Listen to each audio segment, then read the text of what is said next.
Okay. Then let's read this reminder next.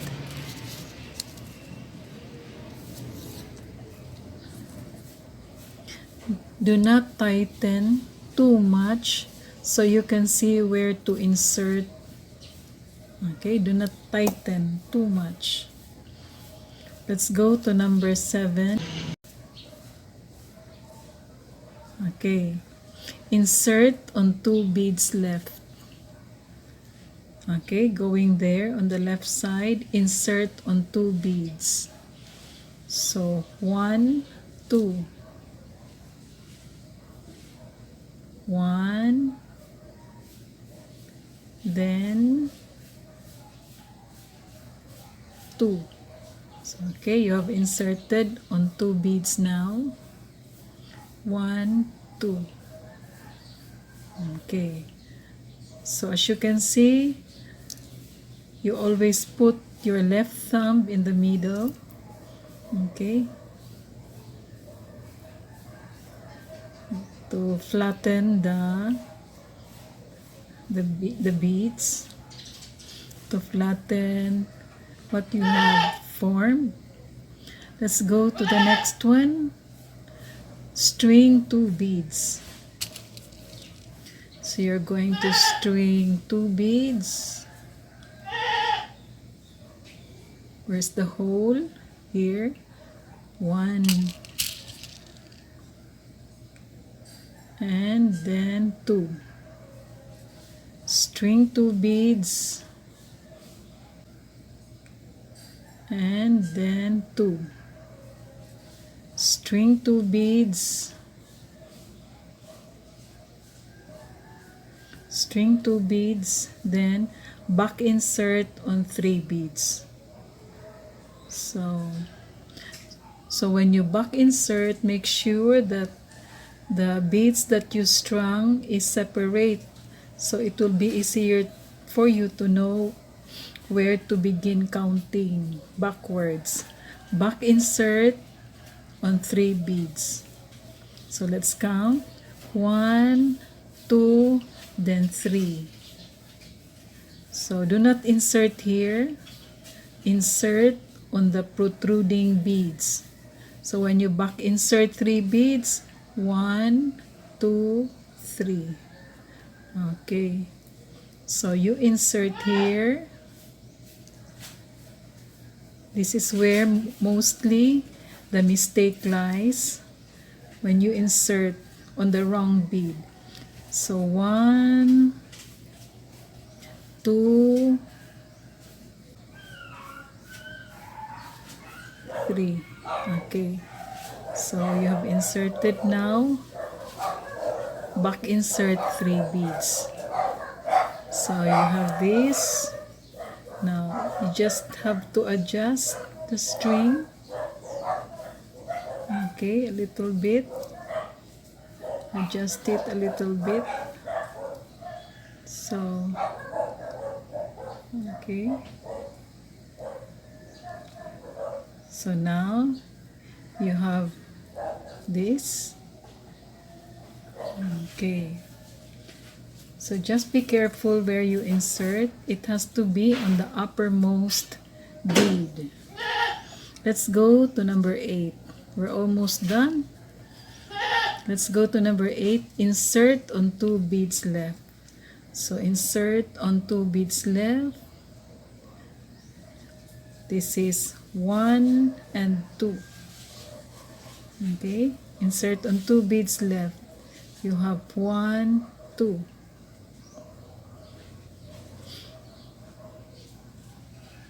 1, then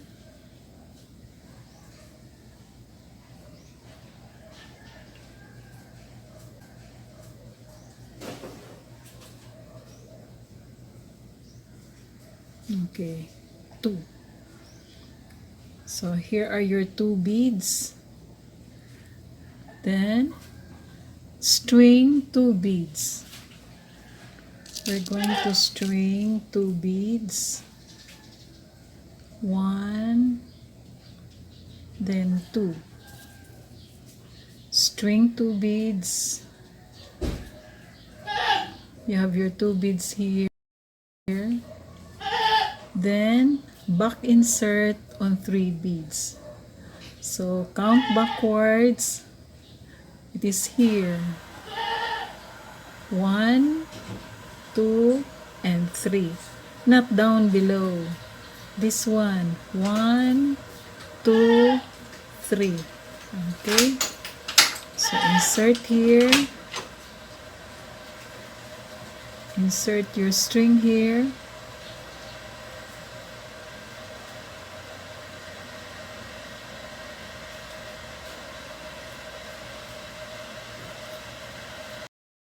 Okay. Inserted 1, then 2, and then 3. Okay.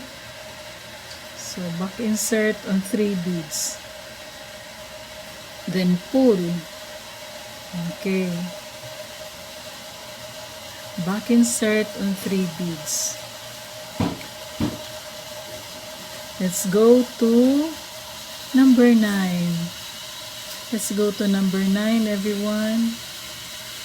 You can see the form of your ball, okay, of our beading guide. So it says here, insert on 3 beads left. Okay, insert on 3 beads left. So this is the left side. We're going to insert on the 3 beads. The 3 beads are 1, 2, and 3. So 1, 2, and 3.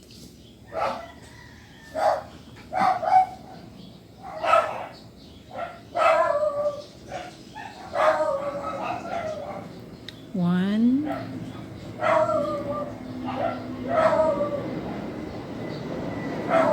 two, then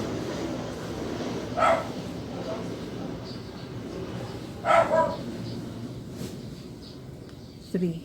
Okay, so we now have inserted on the 3 beads towards the left.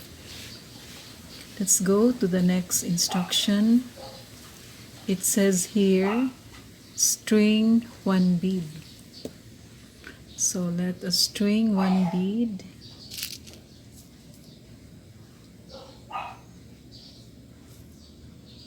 Okay, 1 bead is strong.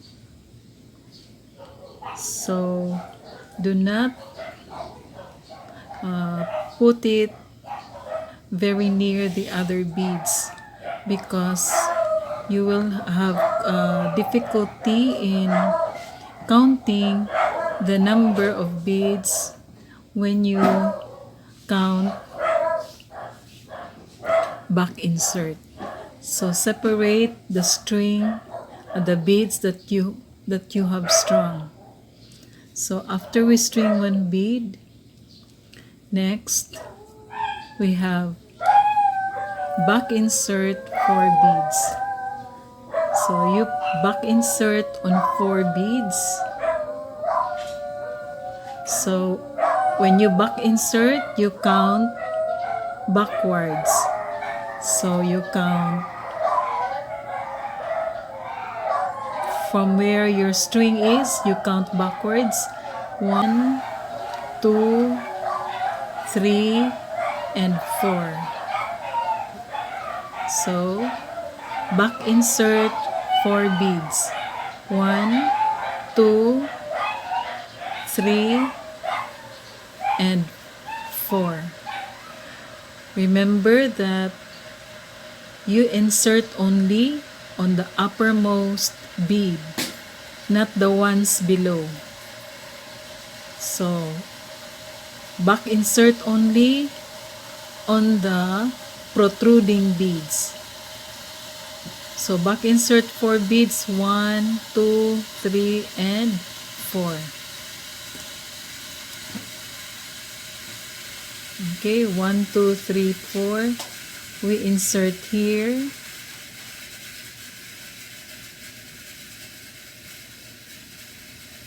Insert here 1.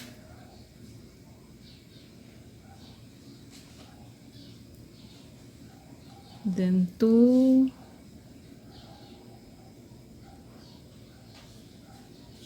Then 3. And then 4. Okay. Then pull your string.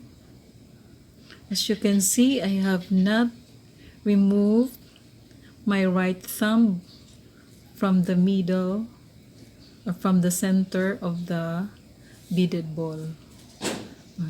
The 10th. We go to the 10th step. It says here, now there are 5 beads or 1 cluster on top of the ball. So this is the top view of 5 beads on top of the ball. So this is the top view of 5 beads or cluster. So now you slowly remove your thumb and try to pull. So now you can see on the topmost,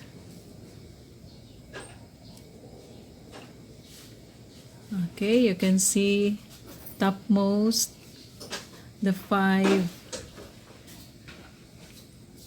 beads or 1 cluster. So here, this is the top view. You have 1, 2, 3, 4, and 5. Okay. Now you are going to insert the string on the clusters to make them round. Okay. So insert them. You can insert it on the cluster above.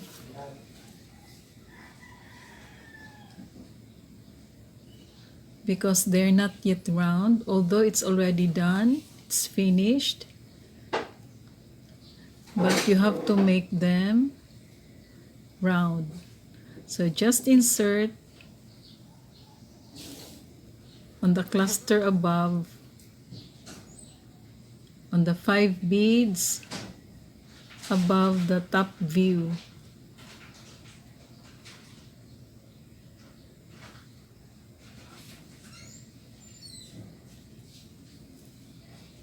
Okay.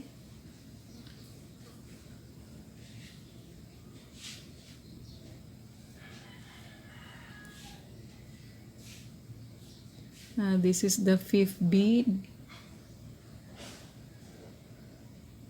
So here is your cluster. Then you can also insert on another cluster. So when you insert on a cluster of 5 beads. Okay. Then slow around.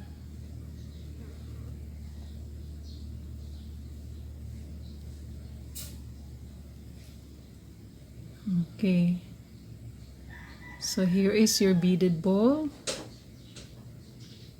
So I'm trying to, as I insert on each cluster, I'm pulling the string tighter so that the ball will be formed.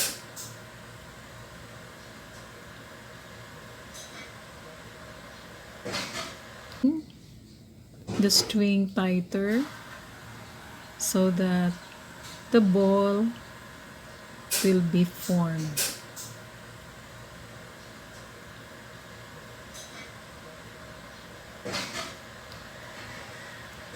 So here is a cluster which is not so round. So I think I'll put my string around it so that the beads would come closer, and the cluster will be fully formed. Okay, so here it is, everyone. Our beaded ball is done.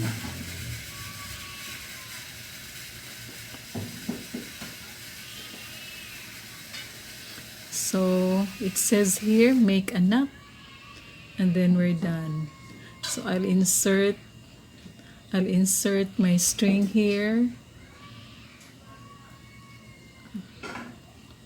Insert my string here and make a knot. And so here it is, everyone, our beaded ball, a gold beaded ball. So I will just place the beading guide